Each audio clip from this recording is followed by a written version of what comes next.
Hello student, welcome to college study Delhi university. आज इस video में हम कवर करने वाले हैं आपका फाइनेंशियल मैनेजमेंट एंड ओवरव्यू। आपकी जो यूनिट 1 है, ये आपका जो सैम थर्ड है उसका एक सब्जेक्ट है फाइनेंशियल मैनेजमेंट। तो ये जो यूनिट है वो छोटी सी है, ज़्यादा बड़ी नहीं है। तो इस वीडियो में हम ये पूरी यूनिट कवर करने वाले हैं। जो चैप्टर है वो पूरा थ्योरी है, बट ये पूरा आपका फाइनेंशियल मैनेजमेंट का बेस होने वाला है। क्योंकि अगर आपको यही नहीं समझ आया कि फाइनेंशियल मैनेजमेंट क्या होता है तो आप आगे कैसे ही पढ़ेंगे। तो चलो शुरू करते हैं। तो सबसे पहले देखते हैं the meaning of financial management. Financial management होता क्या है?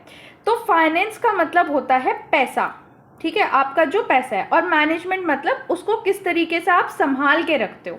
तो फाइनेंशियल मैनेजमेंट का है कि किस तरीके से आप अपने पैसे को, आप अपनी फाइनेंशियल एक्टिविटीज़ को स्ट्रैटेजिकली प्लान करते हो, उसे ऑर्गेनाइज करते हो, डायरेक्ट करते हो और कंट्रोल करते हो। मतलब बेसिकली अपने पैसे को किस तरीके से संभालते हो, ठीक है, that is called financial management. Okay, अब सिंपल वर्ड में हम कहें तो फाइनेंशियल मैनेजमेंट एक आर्ट है और साइंस भी है। जिस तरीके से हम अपने पैसे को मैनेज करते हैं ना, और अपने फाइनेंशियल ऑब्जेक्टिव को मीट करते हैं, ठीक है, तो इस तरीके से financial management is art as well as the science. Now coming to the nature of the financial management. Financial management का नेचर क्या है? तो इसमें बहुत सारे फीचर्स हम डिस्कस करने वाले हैं। पहला है अ मैनेजरियल फंक्शन। जो फाइनेंशियल मैनेजमेंट है वो मैनेजरियल फंक्शन है। क्यों? क्योंकि इसमें प्लानिंग, ऑर्गेनाइजिंग, कंट्रोलिंग और होता है फाइनेंशियल एक्टिविटी का। Then the second point is continue process. Continue process क्यों है? क्योंकि ये एक कोई वन टाइम डिसीजन नहीं होता कि जी आज मैंने डिसीजन ले लिया कि मेरे को आज पैसे कहाँ खर्च करने हैं और काम खत्म हो गया। नहीं होता ना ऐसे। अगले महीने की एक्सपेंस फिर मैनेज करनी पड़ेगी, फिर अगले महीने की एक्सपेंस मैनेज करनी पड़ेगी। So it is a continuous activity throughout the business life. Now related to the fund, देखो फाइनेंशियल मैनेजमेंट में हमें ये भी देखना पड़ता है कि कहाँ से हमें पैसे उठाने हैं, किस तरीके से उसे यूज़ करना है और किस तरीके से अपने पैसे को कंट्रोल करना है। अब अगर आपके पास पैसे नहीं है तो आप लोन लोगे, तो लोन कहाँ से लेना है, कितना लेना है, क्या करके लेना है, वो सब भी हमें देखना पड़ता है। तो it is related to fund. Then next is goal oriented. अब आपको अगर अपना फाइनेंस मैनेज करना है, अपने पैसे को मैनेज करना है, तो कोई तो गोल होगा ना। जैसे आपका अभी क्या गोल होगा कि आपको अपनी एजुकेशन फीस देनी है, ठीक है, कॉलेज की फीस देनी है, सेमेस्टर की फीस देनी है, अभी आपका ये गोल है। बाद में कोई और गोल होगा। तो मेन एम तो यही होता है कि शेयर होल्डर्स की वेल्थ को मैक्सिमाइज करना। देखो तुम्हारे गोल के हिसाब से तो एजुकेशन वगैरह है, बट अगर हम बड़े प्रोस्पेक्टिव पे सोचे, वाइडर प्रोस्पेक्टिव पे देखें, तो एक फर्म के लिए क्या गोल होगा? यही होगा ना कि शेयर होल्डर की वेल्थ को या फर्म की वैल्यू को मैक्सिमाइज करना। तो that is goal oriented. Now the next one is decision making. Decision making function. हमें यहाँ पे बहुत सारे फाइनेंशियल डिसीजन लेने पड़ते हैं, जैसे इन्वेस्टमेंट, फाइनेंसिंग, डिविडेंड, ये सब हम अभी डिटेल में पढ़ेंगे। तो अभी आप बस इतना समझ लो कि इसमें बहुत सारे डिसीजन हमें लेने पड़ते हैं। कौन कौन से? Investment, financing and dividend. Then interdisciplinary. Interdisciplinary का मतलब है कि जो फाइनेंशियल मैनेजमेंट है आपका, वो कई सारे सब्जेक्ट को एक साथ मिला के होता है, जैसे कि accounting, economics, mathematics and law. इन सब को आप साथ मिला के एफएम में पढ़ते हो। तो दैट इज इंटरडिसिप्लिनरी।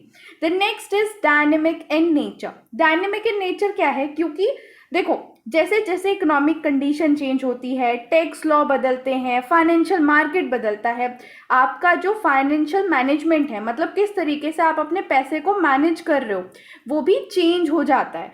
तो it is dynamic in nature. आज जिस तरीके से आप पैसे मैनेज कर रहे हो, ठीक है, सॉरी, आज जिस तरीके से आप पैसे मैनेज कर रहे हो, जरूरी है कि कल के दिन को आपका जो बेटा होगा वो भी उसी तरीके से पैसे मैनेज करेगा? नहीं मैनेज करेगा, क्योंकि उस टाइम पे सिचुएशन चेंज होगी। या आपके दादाजी ने जैसे मैनेज किया होगा, क्या उस तरीके से आप मैनेज कर रहे हो? नहीं, आपके दादाजी ने अलग तरीके से मैनेज किया होगा। So it shows the dynamic in nature. Now coming to the next topic, scope of financial management. Financial management का स्कोप क्या है? स्कोप का मतलब वो एरियाज, डिफरेंट एरिया जहाँ पे जो फाइनेंशियल मैनेजमेंट है वो ऑपरेट करता है। तो देखो तीन मेजर एरिया हैं जहाँ पे जो फाइनेंशियल मैनेजमेंट है वो ऑपरेट करता है। हमें तीन मेजर डिसीजन लेने होते हैं। हाँ, वही ऊपर वाले तीन मेजर डिसीजन हमें लेने होते हैं। तो पहला है इन्वेस्टमेंट डिसीजन। इन्वेस्टमेंट डिसीजन में बिजनेस को ये डिसाइड करना पड़ता है कि उसे कहाँ अपना पैसा इन्वेस्ट करना है। जो भी पैसा उसने कमाया है वो कहाँ पे डाले कि उसे बेस्ट रिटर्न उसका मिल सके, ठीक है। तो इसे हम कैपिटल बजटिंग डिसीजन भी कहते हैं। आपका ना, अगर आप सिलेबस वाली वीडियो आपने ढंग से देखी होगी तो वहां पे कैपिटल बजटिंग का आपका आगे जाके पूरा एक चैप्टर है, ठीक है। The next is financing decision. अब देखते हैं कि फाइनेंसिंग डिसीजन क्या होता है। देखो, एक बार आपने ये देख लिया कि आपको कहाँ इन्वेस्ट करना है, मतलब कौन सी अपॉर्चुनिटी में या कौन से प्रोजेक्ट में आपको पैसा लगाना है, ये आपने देख लिया। अब ये जो पैसा है वो कहीं से तो आएगा ना, तो हम फाइनेंसिंग डिसीजन में यही देखते हैं कि ये पैसा हम कहाँ से लेके आए, कहाँ से ये पैसा आए, that is how to raise a money needed, ठीक है। क्या हम लोन लें, क्या हम शेयर इश्यू करें, क्या हम रिटेन अर्निंग यूज करें। रिटेन अर्निंग क्या होती है, बिजनेस के पास जो खुद की अर्निंग होती है, ठीक है, दैट इज रिटेन अर्निंग। तो ये हमारा फाइनेंसिंग डिसीजन में आता है। इसमें क्या होता है कि हम आइडल कैपिटल स्ट्रक्चर बनाते हैं। कैपिटल स्ट्रक्चर का मतलब होता है कि बिजनेस के अंदर कितना हम डेट रखेंगे, ठीक है, कितना हम इक्विटी रखेंगे, तो ये हमारा कैपिटल स्ट्रक्चर होता है। तो हम एक बैलेंस कैपिटल स्ट्रक्चर बनाते हैं जिससे हमारा जो रिस्क और रिटर्न है वो बैलेंस रहे, क्योंकि आपको पता होगा कि जो डेट है उसमें बहुत ज़्यादा रिस्क रहता है, ठीक है, लेकिन जो इक्विटी होती है उसमें रिस्क नहीं होता क्योंकि हमें ज़्यादा रिटर्न वापस नहीं करना पड़ता। Then the next is dividend decision. Dividend decision में हमें पहले आप समझो कि डिविडेंड क्या होता है। देखो, सपोज एक कंपनी है, कंपनी के पास 1 लाख रुपए आ गए, ठीक है। अब इस 1 लाख में कंपनी के पास चॉइस है कि वो इसे एज अ रिटेन्ड अर्निंग रख ले, मतलब आगे को इन्वेस्ट करने के लिए एज अ रिटेन अर्निंग रख ले, या फिर जो उसके शेयर होल्डर्स हैं। अब आई न्यू आप जो हैं वो 3rd सेमेस्टर के स्टूडेंट हो तो मेरे को शेयर होल्डर समझाने की ज़रूरत नहीं है। तो आपके जो शेयर होल्डर्स हैं उनको एज अ डिविडेंड दे दें, ठीक है। डिविडेंड क्या होता है कि जो हम प्रॉफिट अपने शेयर होल्डर्स को देते हैं उसको हम डिविडेंड बोलते हैं। Okay, I hope you got it. So dividend decision का मतलब होता है कि हम अपने प्रॉफिट को डिस्ट्रीब्यूट करें एज अ डिविडेंड या नहीं, मतलब जो भी अर्निंग है कंपनी की उन्हें डिविडेंड की तरह डिस्ट्रीब्यूट किया जाना चाहिए शेयर होल्डर्स में या नहीं, ये डिसाइड हमें करना होता है। और हाँ, अगर हमने मान लो करना भी है, उन्हें देना भी है डिविडेंड, तो कितना देना है, how much to be retain in a business for future use and how much to be give, ताकि हमारा इन्वेस्टर्स भी सेटिस्फाई रहे और हमारी फ्यूचर ग्रोथ भी हो सके। अब देखो, वैसे तो अभी तक हमने जो पढ़ा वो लॉन्ग टर्म डिसीजन के रिगार्डिंग था, बट फाइनेंशियल मैनेजमेंट में हमें शॉर्ट टर्म डिसीजन भी लेने होते हैं। फाइनेंशियल मैनेजमेंट में शॉर्ट टर्म डिसीजन भी लेने होते हैं, और इस शॉर्ट टर्म फाइनेंशियल प्लानिंग को ही हम वर्किंग कैपिटल मैनेजमेंट कहते हैं। जैसे पैसे को मैनेज करना, इन्वेंट्रीज को मैनेज करना, अकाउंट रिसीवेबल को मैनेज करना, पेएबल को मैनेज करना, और यही इंश्योर करता है कि जो हमारी कंपनी है वो डे टू डे ऑपरेशन को स्मूथली कर सके और लिक्विडिटी भी रहे, ठीक है। Now coming to the next topic, objective of financial management. देखो, प्राइमरी ऑब्जेक्टिव जो है फाइनेंशियल मैनेजमेंट का है वो है वेल्थ मैक्सिमाइजेशन। अब ध्यान से सुनना, प्रॉफिट और वेल्थ मैक्सिमाइजेशन में फर्क होता है। अब ये फर्क मैं यहाँ पे एक्सप्लेन करने वाली हूँ, तो ध्यान से सुनना। देखो, increasing the value of business for its owner और share holder is called wealth maximisation, कि अपना जो भी ऑनर है या शेयर होल्डर्स है उनके लिए बिजनेस की वैल्यू को बढ़ाना, दैट इज वेल्थ मैक्सिमाइजेशन। और ये हमारे लॉन्ग टर्म ग्रोथ पे फोकस करता है। जैसे increasing the market price of share सिर्फ शॉर्ट टर्म प्रॉफिट पे फोकस नहीं करता। Profit is short term, profit is what we call short term, while the wealth maximization is what we call that is long term, ठीक है। तो ये ध्यान रखना। देखो, प्रॉफिट मैक्सिमाइजेशन के जैसा नहीं होता है। वेल्थ मैक्सिमाइजेशन जो है वो रिस्क को कंसीडर करता है, टाइम वैल्यू ऑफ मनी को कंसीडर करता है, लॉन्ग टर्म सस्टेनेबिलिटी को भी कंसीडर करता है। If I talking about the time value of money, oh wait, मैं अभी क्यों बात कर रही हूँ, अगले टॉपिक में तो मैं टाइम वैल्यू ऑफ मनी समझाने वाली हूँ, तो वहां बात करते हैं। अभी चलते हैं आगे। देखो, ये तो प्राइमरी टॉपिक मैंने बताया, इसके अलावा कुछ सेकेंडरी टॉपिक्स भी, सेकेंडरी ऑब्जेक्टिव्स भी है। अब सेकेंडरी ऑब्जेक्टिव्स क्या है, तो पहला है इंश्योरिंग एबिलिटी ऑफ फंड।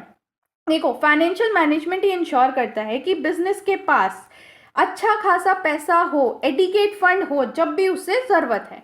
मतलब हम प्रॉपर सोर्स से, चाहे इक्विटी से, चाहे डेट से या रिटेन अर्निंग से, हम प्रॉपर सोर्स से लोएस्ट कॉस्ट पे पैसा रेज कर सके जब भी हमें ज़रूरत है। मतलब मान लो मुझे आज जो है वो 10,000 रुपये की ज़रूरत है, बल्कि है नहीं, बस मैं बता रही हूँ, मुझे आज 10,000 रुपये की ज़रूरत है, तो मैं ईजिली पैसा रेज कर सकूं, ठीक है। That is ensure the ability of fund. Now the next is efficient utilisation of fund. अब अगर पैसा उठाया है तो उसका यूटिलाइजेशन भी होना चाहिए। It is not just enough to raise a money, it must be productive. ठीक है, फाइनेंशियल मैनेजमेंट ये इंश्योर करता है कि जो भी फंड मैंने उठाया है वो मैं प्रॉफिटेबल एरिया में एलोकेट करूं ताकि उससे मेरा अच्छा खासा रिटर्न आए, कोई भी पैसा मेरा ऐसे खाली ना पड़ा हो और कोई भी अननेसेसरी एक्सपेंस भी ना हो, क्योंकि अननेसेसरी एक्सपेंस या फिर आइडल कैश मेरी प्रॉफिटेबिलिटी को रिड्यूस कर देगा। ठीक है, next is maintain the liquidity. देखो लिक्विडिटी का मतलब क्या है कि मेरे पास इनफ कैश है कि मैं आज अपने एक्सपेंस पे कर सकूं, या फिर जो मेरी एसेट है वो बहुत जल्दी कैश में कन्वर्ट हो जाएंगी, दैट इज लिक्विडिटी। और एसेट अगर कैश में कन्वर्ट हो जाएंगी तो फिर मैं कैश में अपने डे टू डे एक्सपेंस को मीट कर पाऊंगी। तो फाइनेंशियल मैनेजमेंट ये इंश्योर करता है कि जो मेरी करंट एसेट है और मेरी जो करंट लायबिलिटी है उनके बीच में बैलेंस रहे, ताकि मेरे पास कभी भी कैश की शॉर्टेज ना हो और मैं अपने जो भी ऑपरेशन है वो एफिशिएंटली परफॉर्म कर सकूं। Next is minimising the cost of capital. देखो अगर मेरे को पैसा चाहिए, ठीक है, तो मुझे कहीं से तो उठाना पड़ेगा, या तो लोन लूँ मैं, या फिर इक्विटी इशू कर दूँ, या फिर डिबेंचर इशू करूँ, कुछ भी करूँ। ठीक है, तो पैसा मेरे को उठाना पड़ेगा। अब अगर मैं डिबेंचर इशू कर रही हूँ तो उसकी भी कोई एक कॉस्ट होगी, इक्विटी इशू कर रही हूँ तो उसकी भी कोई कॉस्ट होगी, लोन ले रही हूँ उसकी भी कोई कॉस्ट होगी। तो जो फाइनेंशियल मैनेजमेंट है वो इंश्योर करता है कि पैसे उठाने की जो कॉस्ट है वो मेरी कम से कम हो, मिनिमाइज हो। ठीक है, कि मैं लोएस्ट पॉसिबल कॉस्ट पे अपनी प्रॉफिटेबिलिटी जो है बिजनेस की वो इंक्रीज कर सकूं। Then the next is balanced return to the share holder. जो की ऑब्जेक्टिव होता है वो ये होता है कि जो शेयर होल्डर्स हैं उनको मैं फेयर रिटर्न प्रोवाइड कर सकूं रेगुलरली डिविडेंड की हेल्प से।